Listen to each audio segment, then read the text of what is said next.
Francesca! Did you get the wedding invite from my daughter yet? It should have arrived in the mail. Good morning, Gladys. Yep, Becky's invite came this morning. 2 months on Saturday, right? Have you seen the venue? I bet you were surprised when you found out she's getting hitched at a hotel of that caliber, right? Right?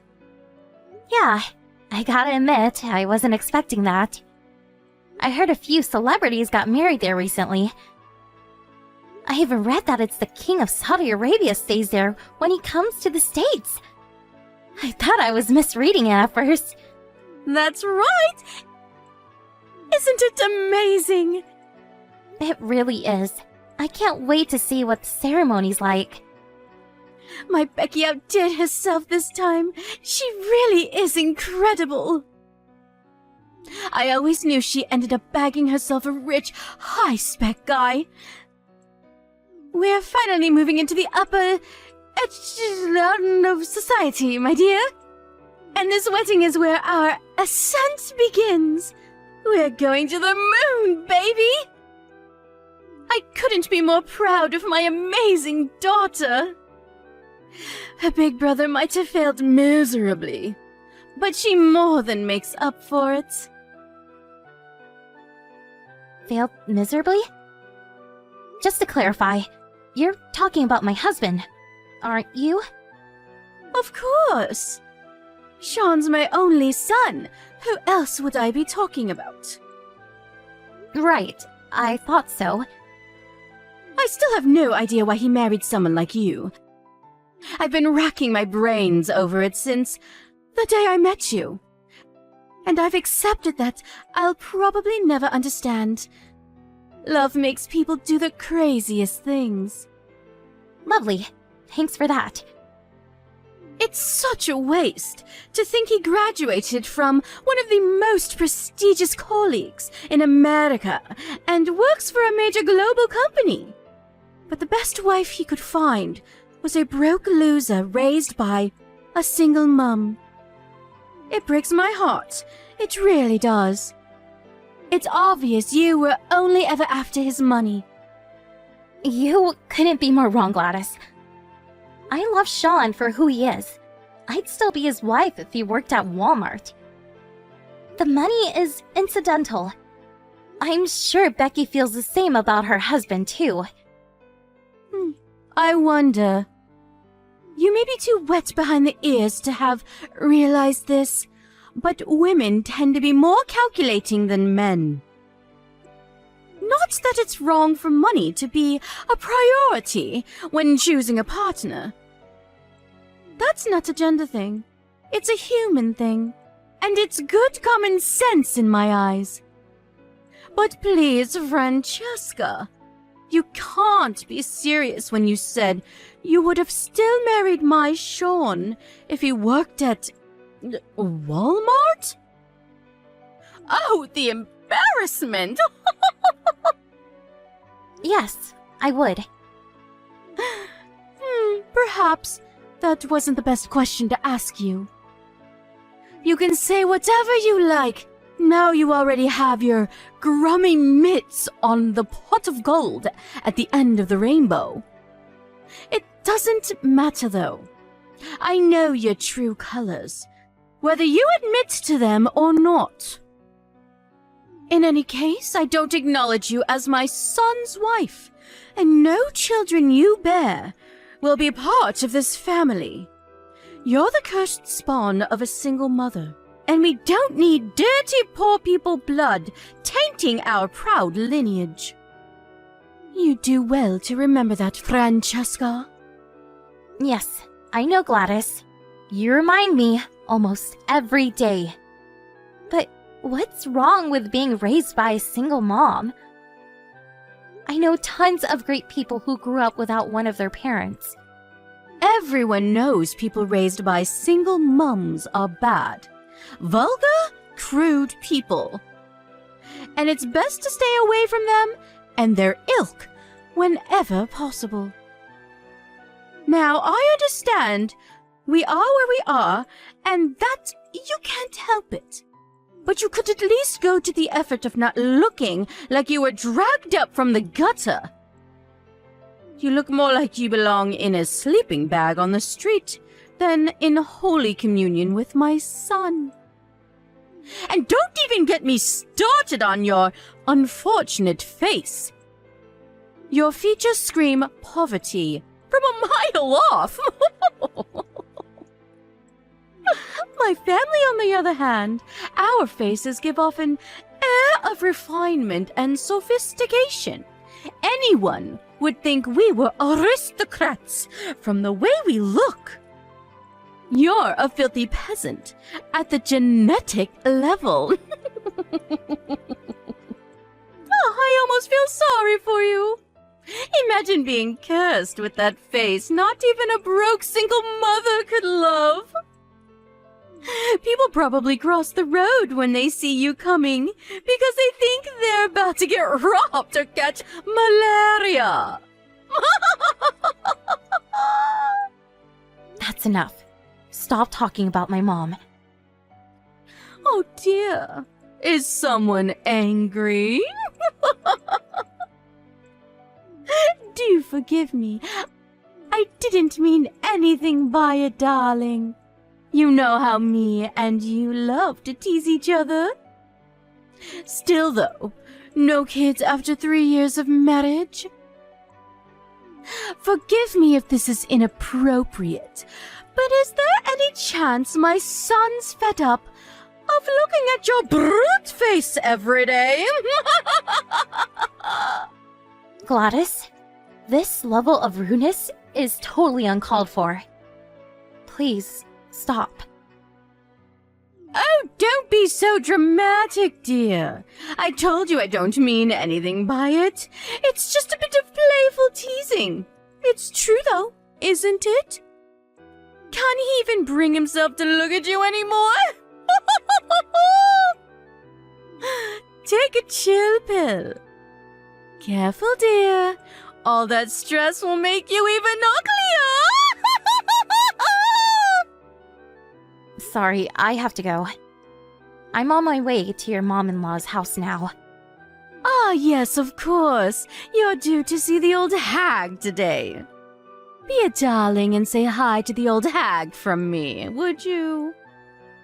That is, if she hasn't kicked the bucket and started decomposing already.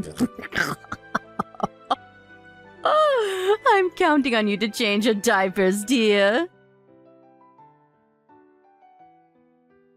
Gladys, it's about your mom-in-law. It doesn't look like she's gonna be able to make it to Becky's wedding. Oh, really? Why not? Is she too embarrassed to be seen in public with her urine bag? Jesus, Gladys, was there any need for that? I'm pleased, though. It'll be a nicer day for everyone without that loudmouth interfering old hag there to bother us. Her body might be falling to pieces, but unfortunately, her mind is still sharp enough for her to be as irritating as ever. She's constantly on my case about something. I prefer to keep our meetings to a bare minimum. She's done so much for you, Gladys. How can you speak about her like this? Why is it so hard to show some respect? She's done so much for me, has she? Please, don't make me laugh. All she does is send me money. It's hardly like she goes out of her way. She'll be lucky if she even lives another 2 weeks. What use is that money to her? It's only right that I get it. I'm fit and healthy and can put it to far better use than she can. This is your husband's mother we're talking about here. What's your point? Should I prostrate myself before her and thank for existing? My husband's dead. Why should I still have anything to do with her? She should be in a home already. Why, oh, why was she so insistent? She had to live on her own in that apartment block for old people. I swear my phone rings every 5 minutes with something. Please, will you come see me? I ran out of food. My potty's full. I'm sick and tired of her, and the sooner she kicks the bucket, the better. But you don't even visit her. I'm the only one who ever goes. I used to go before you did. Besides, it's your duty as my son's wife to look after my decrepit mother-in-law. I just know you're not complaining about fulfilling your duties to this family. You wouldn't do that, would you? No. Iris is lovely to me, and I'm happy to help her. Fantastic! Then keep doing it and stop talking back to me. I'm in a good mood today, so I'll let it slide. But back in my day, a wife wouldn't be stripped butt naked and forced to sleep in the yard for giving her mother-in-law attitude like this. Oh yes, I almost forgot. I do hope you're constantly reminding her how worried and concerned I am for her well-being. We don't want me getting written out of the will now, do we? Yes, I tell her. Anyway, enough of this drivel. Let's talk about something important. So about Becky's wedding. What will you be wearing? I was thinking of wearing my dress suit. Surely not the same one you wore to my cousin's wedding. Yes, that one. You silly girl. We're moving up in the world now. You can't wear that shabby pile of rags to this wedding. I advise you throw it in the trash where it belongs and get a hold of something respectable. Besides, it's a wedding, not a freaking business meeting. A woman your age should be wearing a proper dress. A dress? Okay, got it. I'll arrange something before the wedding. I imagine you'll probably rent something. But you better not show up wearing any cheap crap! We have a reputation to uphold. Trust me that people at this wedding know cheap when they see it, as do I, obviously. I'll never forgive you if you embarrass us. If you do rent, make it something expensive. Can you imagine the shame if my son's daughter showed up in a cheap pile of rags? We'll never live it down. Do not embarrass my daughter on the most important day of her life. I won't. It's easy enough to say that, but I mean it. You better not disappoint me, Francesca. You have the dress sense of a Nigerian tribesman. So I can't help but worry you'll come in something ridiculous. Relax, Gladys. I'll look the part. I promise. The last thing I want to do is embarrass Becky on her wedding day. I suppose I'll just have to take your word for it. To be honest, I'd much rather you didn't come to my daughter's wedding at all. But she insisted on having you there. You're lucky. She's a lot more tolerant towards poor people than I am.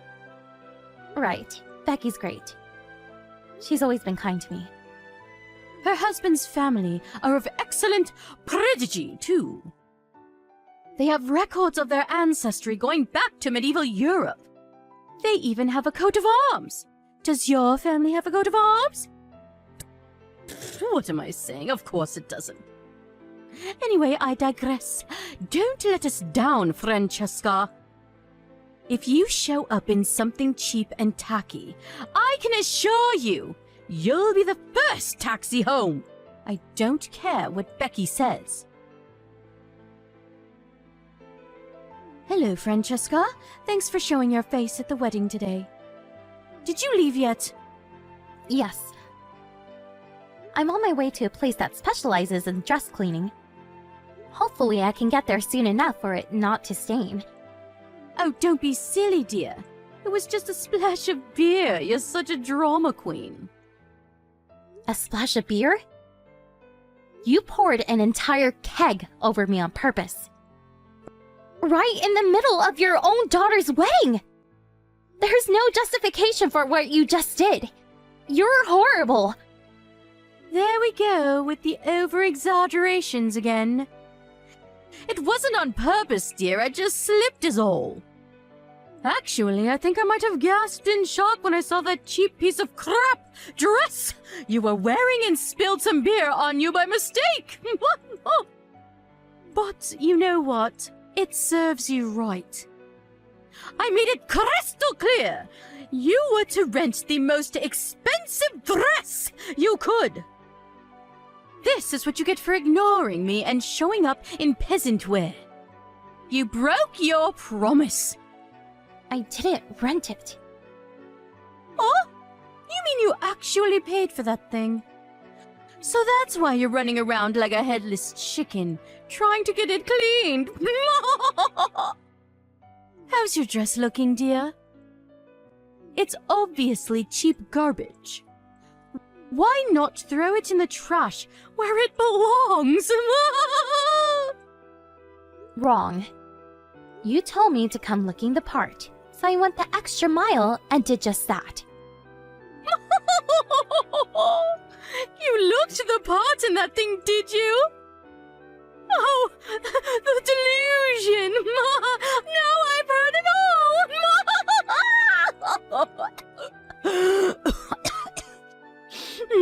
Go on then, tell me, how much did it cost? 100? Oopsie, my mistake. I forgot that $100 dress would count as high class to you. Gladys, I borrowed that dress from your mother-in-law. It's worth over $10,000. Excuse me? The reason I'm rushing around like a headless chicken trying to get it cleaned is because it's not mine. I borrowed it. I can never afford a dress like this. My mother-in-law? You borrowed that dress from Iris? Yes, exactly. I see. Is it okay? It's not going to stain, is it? Yeah, I think it'll be okay. I still told Iris, though. You did what? You fool! What have you done? What did you say? I told her you poured a keg of beer over me. No. I told you, Francesca! It was an accident! I didn't pour anything on you! I slipped, that's all. It really didn't look like that to me. You've got it all wrong! Tell her I made a mistake. Set her straight this instant! No way. Sean saw you pour beer on me. There are a bunch of other witnesses, too. There's nothing to set her straight on. That's exactly what you did. Stop talking back to me and message her now! Tell her I slipped. Why? What do you mean, why? Because I'm your mother-in-law, and that means my word is law! I'm not sure why you think that, but you couldn't be more wrong. Yes, it damn well does, you insolent little toe rag! You should be more grateful to me. I let you marry my son despite the fact you were raised in poverty by a single mother. That's funny. I seem to recall you telling me you don't acknowledge me as Sean's wife almost every day. You still got married, didn't you? That means I allowed it. You know, this whole situation used to bother me, but I'm at peace with it now. Whether you acknowledge me or not makes no difference. I'm done stressing myself out trying to achieve the impossible. You don't get to decide to stop trying to win my approval, Missy! Anyway, forget that. Hurry up and message Iris. Tell her I didn't do it on purpose. I'll make my son divorce you if you don't. Francesca, are you there? There's something I'd like to discuss with you, if that's all right with you. Is now a good time? Sure, what is it? What do you want? I want to apologize for what happened with your dress at the wedding. I thought I may have slipped by mistake. The fact remains that you got beer on your dress due to my carelessness. I was in the wrong, and I'm sorry. I see. So, do you think you could maybe find it in your heart to forgive me? I feel awful. I accept your apology. But this isn't a matter of me forgiving you or not forgiving you. Huh? Why not? I don't understand. You pouring a keg of beer on me at the wedding was just one instance of bullying and an endless harassment campaign against me. An endless harassment campaign? I'm not sure Other than the dress incident, nothing comes to mind. I don't remember doing anything else to you. Of course you don't. No one likes to think of themselves as a bully. I'm sure you don't remember any of it. But I remember everything. Are you talking about me not acknowledging you as my son's wife? Oh, look! So you do remember. You justified it all to yourself because I was raised in a low-income single mother household. Or because you don't like my face. You called me every name under the sun. You victimized and insulted me at every possible opportunity. Are you saying you don't remember any of that? Even if you do feel that way about me, some things are better off left unsaid. But you took the pleasure in hurting me, so you went out of your way to make sure I knew exactly how you felt. Francesca, dear, I never meant to hurt you. It's just that I've always had strong conceptions of how the ideal wife should be. I suppose there's a chance I let a few things slip that I shouldn't have. When I thought you were meeting the standard, but that's all, I swear. Did me being raised by a single mother, or not, being as beautiful as this perfect daughter-in-law had in your head, cause you problems somehow? Well, it's not that you caused me problems per se. So it is fair to say you treat me like crap for the sole reason that you don't like me? Because that's what it sounds like. I'm so sorry if I felt like I was treating you that way, sweetie. I promise that was never my intention. I'm just a straight talker, that's all. I'm like that with everyone. It's nothing personal.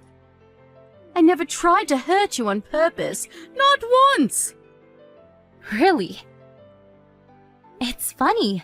You say you're like this with everyone, but you're always super polite and reserved when your mother-in-law's around. Like butter wouldn't melt. It's almost like you're a different person. Despite the fact you speak about her with nothing but malice and contempt behind her back. Old hag this, decrepit old that. It seems pretty obvious to me that you're not so straight talking with everyone. And you know full well who you can get away with treating like crap and who you can't. Wait, did you tell Iris I said those things? Is that why she cut my money off all of a sudden? Nope. You really think I could tell her something so horrible? Don't get me wrong, I think she has a right to know, but she'd be so crushed I could never bring myself to do it. Wait a sec. Are you apologizing to me because Iris cut your money off? Oh dear, it's not like that, I swear. I'm apologizing because I feel truly awful about everything I've done, Francesca. I'll never utter a negative word about anyone from now on. Can we just all get along? You make me sick. You wanted nothing to do with your mother-in-law until now. You spoke about her with hatred and contempt and forced what should have been your duties to take care to her onto me. Now she cuts your money off and you're suddenly nice as pie. Whether you apologize to me or not makes no difference to how she feels about you. Why not? Because she knows what you really think about her. Huh? She might not know what you say about her behind her back, but she told me she's had a feeling you hate her for a long time now. Think about it. She's been giving you money every month for years now. In spite of that, you literally never visit her, and you keep contact to an absolute bare minimum. Don't you think that's a little messed up? How could it be messed up? You're my oldest son's wife. Looking after my mother-in-law is your duty. I'm hardly a spring chicken anymore, dear, and looking after her isn't light work. It makes far more sense that someone young and sprightly like yourself do it. You were sprightly enough to go on holidays and to concerts with the money she gave you. Fine, you win, okay? I'm the bad guy. Please, will you stop attacking me now? I won't be able to get by without that money from my mother-in-law. My husband's not around anymore, and his inheritance is all but gone. I heard he left you a lot of money. The fact it's almost gone can only mean you wasted it all on frivolous crap. Francesca, please, I'm sorry for everything. I accept I'm in the wrong. There's no excuse for treating you the way I have. I'm sorry I was so mean to you. I'll never do it again, I swear. I apologize from the bottom of my heart. I'll even start looking after Iris again. Please, will you talk to her for me? She'll listen to you, dear. Will you make her see sense? But she has seen sense, Gladys. That's why she cut off your money. As for me, I want nothing more to do with you. Sean and Becky told me they're happy for me, never to speak to you again, too. I'm done putting up with your crap and doing everything you tell me. Don't be silly, dear. How is never speaking to me again going to work? Are you just going to blank me at every birthday and Christmas? What about weddings and funerals? Let's be mature adults about this. I'm cutting off all ties with you. And not just me either. Sean and Becky said they want as little to do with you as possible from now on. What? My own children? No, this can't be happening. They both warned you countless times to stop bullying me. But you ignored them every time. It went in one ear and out the other. They're at their wits' end with you, Gladys. You left them with no choice but to cut you out of their lives. Sean saw you pour that keg of beer over me at the wedding with his own eyes. And he said he'll never forgive you as long as he lives. Oh, this again! I apologized for that! Speak to him for me, please! I'm telling you, I'm sorry here. We're way past apologies now. You bullied, victimized, and harassed me ever since me and Sean got married. Whenever I came to visit, you made sure everyone else got to eat delicious, warm, freshly cooked food, while I got a cold plate of leftovers. I remember you even put trash on my plate once. You insulted and belittled me to no end whenever we talked over text. You even treated your own mother-in-law with contempt. I'm so sorry. You're right, I crossed the line. But I see the error of my ways. Please, darling, I'm begging you. Won't you have a word with everyone and convince them to give me another chance? You're the only one who can help me now. I'll acknowledge you as my son's wife and a part of this family. I'll never be mean to you or anyone else again. Like I said, too little, too late. Whether you acknowledge me or not makes no difference. Even if you told Sean to divorce me, he wouldn't listen to you. I realized a long time ago, I don't need the approval of the likes of you. No. How am I supposed to get by on my own? You have no idea how much I needed that money for my mother-in-law! My pension and what's left of my husband's inheritance aren't just going to cut it! I'm begging you, please give me one last chance! At the very least, please convince Iris to forgive me! If you're well enough to do things like go on expensive holidays and bully me, you're well enough to work. I advise you put that energy of yours to more productive use from now on by getting a job. I no longer acknowledge you as my family, so I appreciate if you stop thinking me as your daughter-in-law. Gladys messaged me countless times with groveling apologies after that. But she was annoying me, so I blocked her. I hope I never see her again for as long as I live. Sean and Becky told me they got a bunch of groveling messages begging them for money when she realized her mother-in-law was cutting off the financial support she'd been sending every month. But needless to say, being completely sick of their mother's disgraceful behavior, they both refused to give her a cent. I heard Gladys begrudgingly found part-time work after realizing it was a choice between either that or homelessness.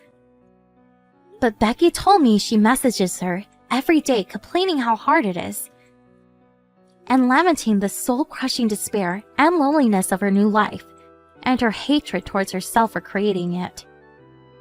Of course, there was a time when I wanted nothing more than to win Gladys' approval. She is my husband's mom, after all. But that changed the moment I heard her talking about her aged mother-in-law like garbage. I accepted that sometimes there are people it's better not to have their approval of. And my life has been a whole lot easier ever since. My efforts to win her over were in vain and caused me nothing but stress. Cutting her out of my life was the best decision I ever made, and I don't regret it one bit. I had no idea what her life will look like from here on out. But no matter how bad things get, me and my husband have no intention of helping her. She brought this all on herself, and I think it could actually do her good to learn the hard way that actions have consequences. There wasn't anything in particular that I meant I had to carry on seeing her, so breaking things off was a piece of cake. It's amazing what a breeze life can be when it doesn't have toxic people in it. I feel blessed to be surrounded by my amazing, supportive family who genuinely want the best for me. Here's a shout out to my husband Sean, my sister-in-law Becky, and let's not forget Iris. They're the kindest people I've ever met. It's a miracle that someone like Gladys managed to raise such wonderful kids. I want to dedicate my life from here on out being there for all of them, now and forever, through thick and thin. That's my idea of happiness. I want our lives together to be full of smiles and laughter, overflowing with kindness and consideration, because love is what makes the world go around. Whatever you do, guys, don't be a Gladys.